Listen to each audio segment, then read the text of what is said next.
자, 오늘은 5월 첫째 주. 5월은 가정의 달이죠. 자, 가정, 결혼, 또 배우자, 자식, 이런 토픽인데요. 여러분, 우리가 결혼을 하면 많은 것이 변하거든요. 여러분이 아마 지금 상상을 해보시면 좋을 것 같아요. 여러분이 결혼하지 않았다, 처녀 때다, 총각 때다. 그러면 이 결혼을 하면 제일 많이 변하는 게 뭘까요? 남자 입장에서 제일 많이 변하는 건 뭐가 변해요? 이제부터 자유가 없어지죠. 뭐 경기를 하거나 게임을 하거나 놀러 가거나 뭐 이런 자유가 없어지죠. 여자도 마찬가지예요. 그리고 아이가 생기면 직장 다녀와서 또 애도 봐야 되지, 음식물 쓰레기도 내가 해야 되지, 재활용도 해야 되지, 여러 가지 일들이 있습니다. 자, 그리고 책임감이 더해지고, 그리고 시간이 가면서 이런 일상이 반복되면 나는 도대체 뭐 하나, 이런 고민을 남자들이 한다고 해요. 다달이 집 할부금을 갚고 있고, 또 차량에 대한 할부금도 갖고 있고, 그리고 점점 내가 원하는 삶이 아니다라는 생각을 합니다. 그리고 뿐만 아니라 여성분들도 마찬가지예요. 이 남자가, 내가 사랑하는 그 남자가 맞았던가, 나한테도 관심이 없는 것 같고, 애한테도 관심이 없는 것 같고, 그래서 어떻게 할까, 더 이상 내 마음을 다독여주지 않는다, 이런 생각이 들고 밖에서 자유롭게 놀고 독방주가 나 혼자 한다, 이런 생각을 합니다. 자, 그래서 이런 생각을 서로 남자와 여자가 하게 되면 집안이 지옥으로 변합니다. 서로가 서로를 간섭하고, 그리고 서로 올가매기 때문에 자유가 없고요. 이 부부가 사이가 좋을 때는요, 단칸방도 넓대요. 근데 사이가 안 좋으면 저택도 좁답니다. 싸우니라고. 자, 이렇다고 이렇게 힘들어요. 그리고 나서 어떤 분들은 이런 상황 가운데에서 이혼을 하기도 합니다. 그럼 이혼하면 행복하냐? 이혼해도 별로래요. 왜냐? 일단 남자들의 경우에는 자유가 있을 줄 알았는데 막상 놀라고 하니까 놀 게 없고, 친구들은 다 집으로 들어가서 가정에서 애들하고 아내하고 보내고 있는데 자기 혼자 친구들 불러내서 놀 수는 없잖아요. 놀아주는 사람도 없고, 그리고 고독하고 외롭답니다. 남자들의 경우 그래요. 여자들의 경우에는 뭐 이렇게 자녀 양육비 같은 걸로 애를 키울 수가 없으니까 직장 생활을 하는데, 직장 끝나고 나서 또 애를 봐야 되니까 결코 쉽지가 않고, 또 그래서 누군가를 의지하고 싶대요. 그럼 또 어떻게 할까요? 재혼을 꿈꾸겠죠. 그래서 사람들이 흔히 이런 말을 하는데, 호기심에 결혼하고 못 참겠어서 이혼하고 머리가 나빠서 재혼한다, 이런 얘기 못 들어보셨어요? 그렇잖아요. 까먹으니까 또 다시 재혼을 해요.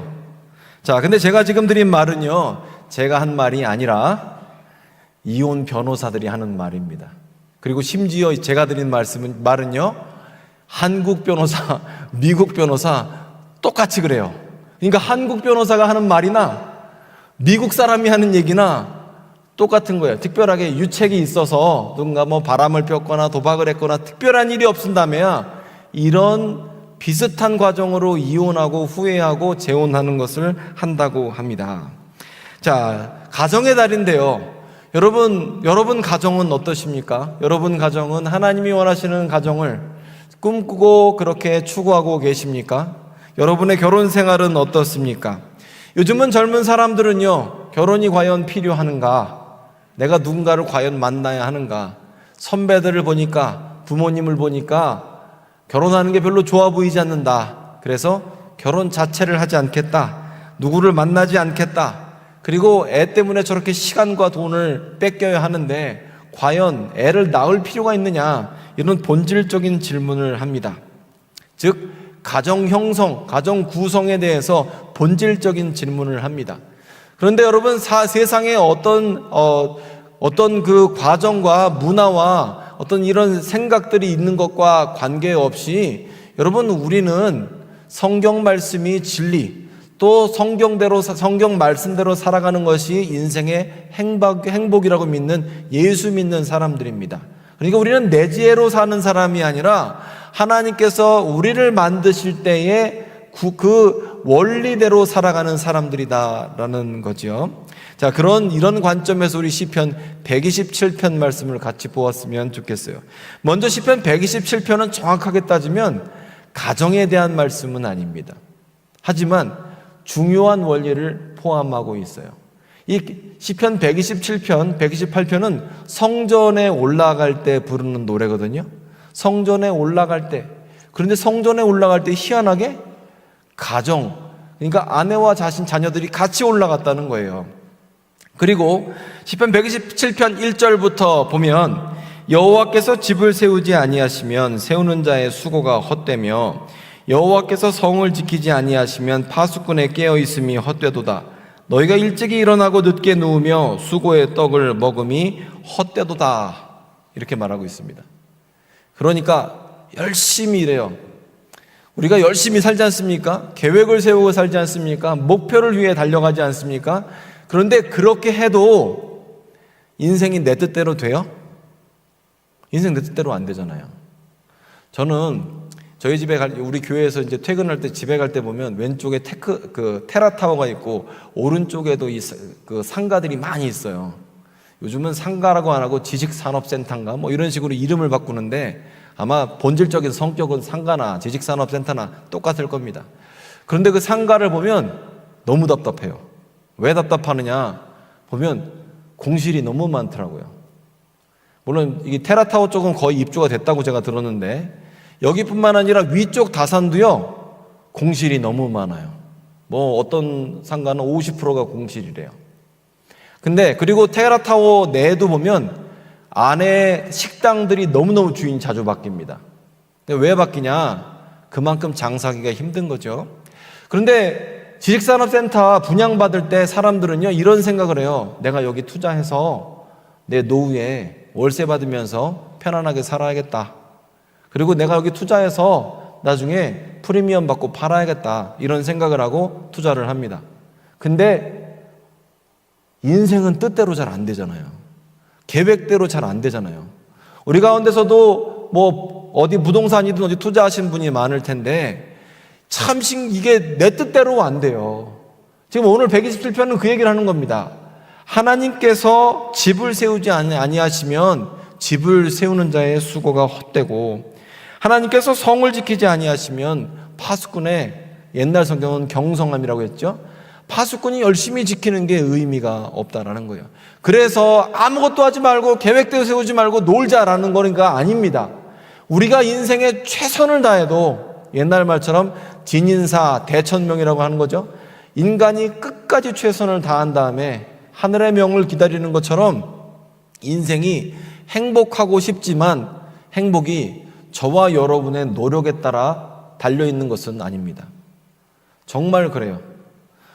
제가 세계를 여행하다 보면 후진국에 사는 사람들은 정말 열심히 해도 참 먹고 살기 힘들고 선진국에 사는 사람들은 별거 안 했는데 나라에서 주는 돈 갖고 웬만치 후진국에 잘 사는 사람보다 더 잘 살아요.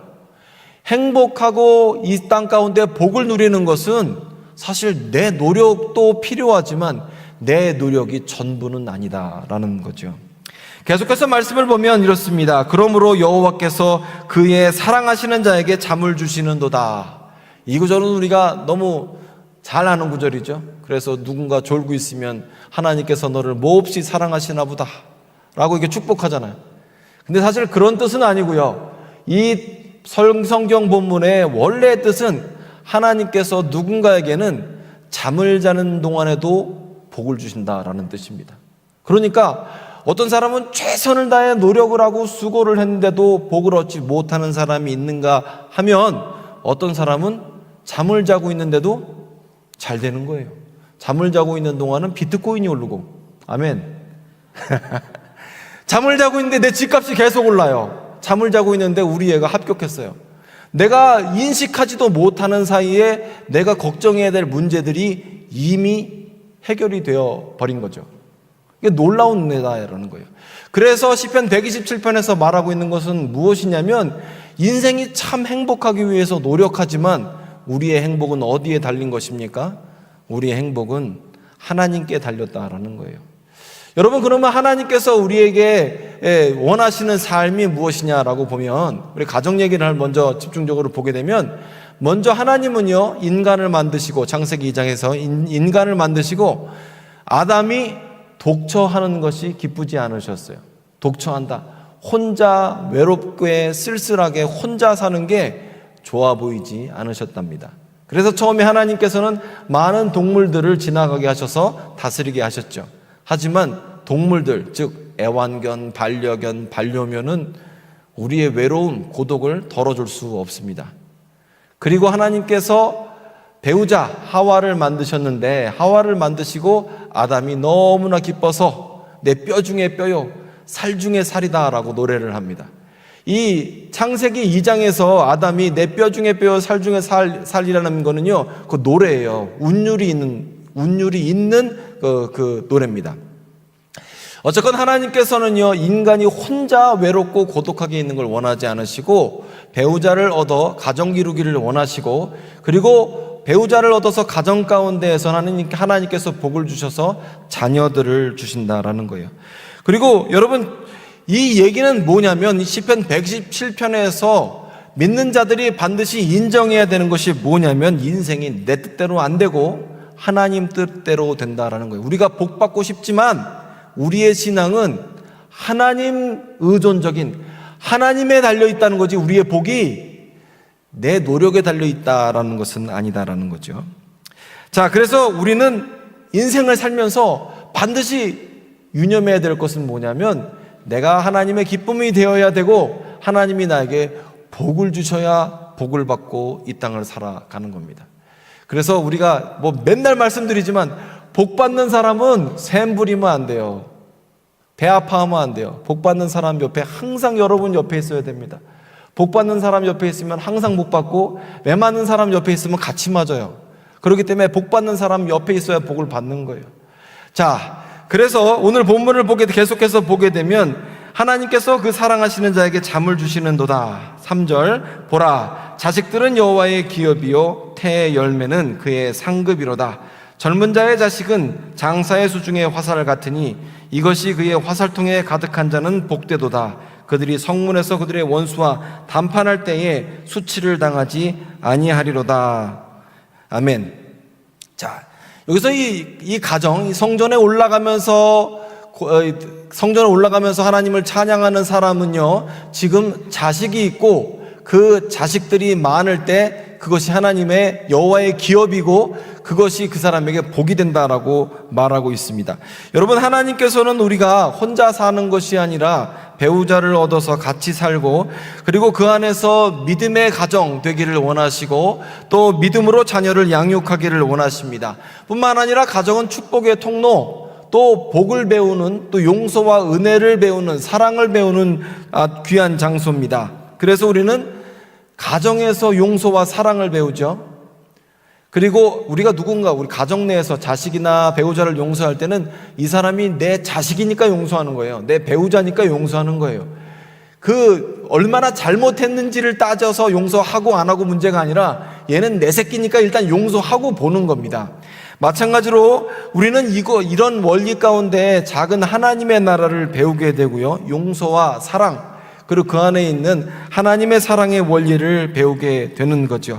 뿐만 아니라 우리는 가정 가운데 선한 영향력, 그리고 철학을 배우게 되는 거죠.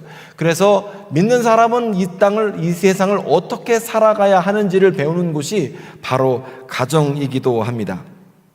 자, 제가 가정에 대해서 이렇게 여러분에게 말씀을 드렸는데, 정말 안타깝게도 그런데 이런 가정이 많지가 않습니다. 제가 예전에 청년부 사역을 그래도 오래 했었거든요. 내 아이들하고 이렇게 면담을 해보고 상담을 해보면 이런 가정이 잘 없어요. 보통 엄마 아빠가 사이 좋은 경우가 잘 없습니다. 많지만 그래도 많은 가정의 엄마 아빠가 사이가 안 좋아서 이혼을 했거나 사실상의 이혼 상태인 경우가 많고요. 그 다음에 여러 가지 문제가 많아요. 도박에 빠지거나 아니면 희한한 취미가 있거나, 그래서 가정을 소홀히 하거나, 그 다음에 경제적인 어려움 때문에 투자를 잘못해서 너 때문에 나 때문에 하다가 이러면서 가정이 불화하기도 하고, 미숙한 부분도 있어요. 미성숙한 부분들이 있어요. 부모 자체가. 그러기 때문에 가정 자체가 행복할 수가 없고, 또한 잘못된 사고관을 갖고 있었기 때문에 그래서 아이들도 무책임해지고 아이들도 행복할 수가 없게 되는 경우도 있다는 거죠. 이게 되게 무섭거든요, 이런 말. 왜냐하면 엄마 아버지가 끼친 영향이 그대로 와요. 되게 무서워요. 제가 연초가 되면 우리 80세 이상 성도님들 가정에 다 방문을 합니다. 그런데 어느 아파트를 가면 이렇게 써 있어요. 소변 금지, 엘리베이터에다. 소변 금지, 재활용을 똑바로 안 해서 더 이상 그 아파트는 쓰레기를 안 가져간대요. 재활용 음식물 쓰레기, 폐기물을 다 섞어서 내보냈더니 더 이상 쓰레기를 수거하지 않는다라고 써붙였어요. 담배 피지 말라고 써 있어요. 저는 우리나라에서 이렇게 쓴 거 처음 봤어요. 웬만한 후진 국가도 그런 거 안 써 있거든요. 엘리베이터에다가. 소변 금지가 웬 말이에요. 새 아파트에. 그거 왜 그러느냐? 그리고 왜 이렇게 무책임하냐 이거예요. 왜 무책임하냐? 근데 이건 누가 가리킨 게 아니에요. 그렇게 해도 된다고 부모가 보여줬으니 아이들도 그렇게 컸고, 남한테 신세지는 게 당연하게 여기는 문화를 내가 배운 거예요. 몇십 년 전에 우리나라에서는 가게에 흐르는 저주를 끊으라라는 그 책, 또한 설교, 그런 메시지가 유행한 적이 있습니다. 그것이 성경적이냐 성경적이지 않느냐라는 논쟁이 있기도 했어요. 예수 그리스도께서 이미 우리의 저주를 끊으셨는데 무슨 저주가 있느냐라고 반박을 하기도 해요. 그런데 저는 제가 임상을 제가 직접 해보니까, 제가 직접 경험해보니까 가게에 흐르는 저주가 흔적이 남았어요. 아무렇지도 않아 보여요. 그냥 미성숙해도 아무렇지도 않아요. 그냥. 그러니까 그 문화와 이런 게 누군가한테 도움받고 하는 게 고맙지 않아요. 그냥. 여러분, 근데 이런 가정들이 생각보다 많다라는 거죠. 잘못된 생각, 잘못된 문화 뿐만 아니라 인간은 죄인이거든요. 인간은 엄청난 죄인이죠. 제가 예전에도 이런 말씀을 드린 적이 있는 것 같아요. 제가 군대 생활할 때 우리 소대, 우리 분대에 2달 고참이 있었어요. 그러니까 제가 제대하기 2달 전까지 그 사람하고 같이 군 생활을 했는데 저랑 사이는 좋지 않았습니다. 왜냐면 저는 학교만 다니다가 군대를 가고 바보고 고문관이고, 그 사람은 룸사롱이라 이런 데서 일하던 사람이에요. 근데 그분이 하시는 말이 저는 다 듣기 싫었어요. 왜냐? 인간이 얼마나 죄인이냐. 밀폐된 공간에서 자신의 쾌락과 즐거움을 위해서 얼마든지 할 수 있다라는 것으로 인간관이 갇혀 있어요. 그리고 그분은 돈이 된다면 뭐든지 할 수 있는 사람이에요. 그냥 저랑 안 맞아. 그냥 하나도 안 맞아. 근데 여러분, 제가 나이가 들면서 그 사람 말이 공감이 되더라고. 이해뿐만 아니라 저와 여러분은요, 지금 신앙인이라는 포장지, 품격이라는 포장지, 명예라는 포장지, 그 다음에 여러분 그동안의 경륜이라는 포장지를 쓰고 있으니까 멋있어 보이지만 저와 여러분의 본질은 죄인이에요. 예수님이 아니면 도저히 해결이 안 되는, 죽을 수밖에 없는 죄인이다라는 거예요. 우리는 죄의 본성을 갖고 있어서 그 본성이 다른 사람과 함께 있을 수가 없어요. 왜냐? 우리는 본질적으로 이기적이거든요. 여러분, 근데 다시 시편 127편 초반으로 돌아가면요, 그런 우리가 죄인임에도 불구하고 하나님께서 우리에게 은혜를 베푸셔서 가정을 주셨어요. 사랑하는 사람을 주셨다라는 거예요. 이건 사실 여러분 가정은요, 깨지려고 마음먹으면 수백 번 깨졌어요. 제가 많은 가정을 보면요, 이런 경우 많아요. 엄마가 괜찮으면 아버지가 이상하거나, 아버지가 괜찮으면 엄마가 이상해요. 엄마 아빠가 괜찮으면 애가 오토바이를 타요. 엄마 아빠 애가 오토바이를 안 타고 신앙 안에서 괜찮으면 엄마가 중병에 걸려서 수술 받으러 가. 아니면 아버지가 중병 수술 받으러 가. 그게 아니면 엄마 아빠 애들까지 다 괜찮고 믿음이 좋으면 돈이 없어. 뭐 하나 가정에서 보면 항상 부족하고 결핍이 있는 게 우리 사는 모습이에요. 그런데 우리가 그렇게 문제가 많은데 이 원인이 무엇이냐? 이것은 저와 여러분의 죄성 때문이다라는 거예요. 그럼에도 불구하고 하나님께서 우리에게 은혜를 베풀어 주셨어요. 은혜를 베풀어 주셨어요. 저 포함해서 여러분 가정은 깨지려고 마음먹었으면 수십 번도 더 깨졌을 겁니다. 그런데 여러분이 상상도 못하는 방법으로 깨졌어도 수십 번 더 깨졌어요. 경제적인 문제, 관계에 대한 문제, 병에 대한 문제, 건강에 대한 문제, 여러분 우리가 되게 사소한 걸로 싸움 시작해서 크게 발전하잖아요. 그럼에도 불구하고 우리가 은혜 가운데 있기 때문에 우리는 가정이 있고 사랑하는 사람이 있다라는 거죠. 여러분, 그래서 우리가 잘 생각해 보면 이 가정이 유지되는 건 굉장한 영적 싸움이라고 저는 생각해요. 우리의 가정을 파괴하기 위해서 어둠의 세력이 끊임없이 지금도 시도를 하고 있습니다. 그럼에도 불구하고 주님께서 우리에게 은혜를 베푸셨기 때문에 우리가 가정 가운데 사랑하는 사람들과 같이 신앙생활하고 있는 거죠. 그래서 여러분, 설교를 마무리하면서 여러분에게 이렇게 말씀드리고 싶어요. 여러분 지금 옆에 예배 드리시는 분 있잖아요. 그분 정말 고마운 분이라고 저는 생각해요. 내가 이렇게 죄 많고 부족함이 많은데 내 옆에 같이 있어줘서 너무 고마운 거예요. 아멘? 고마워해야 돼요.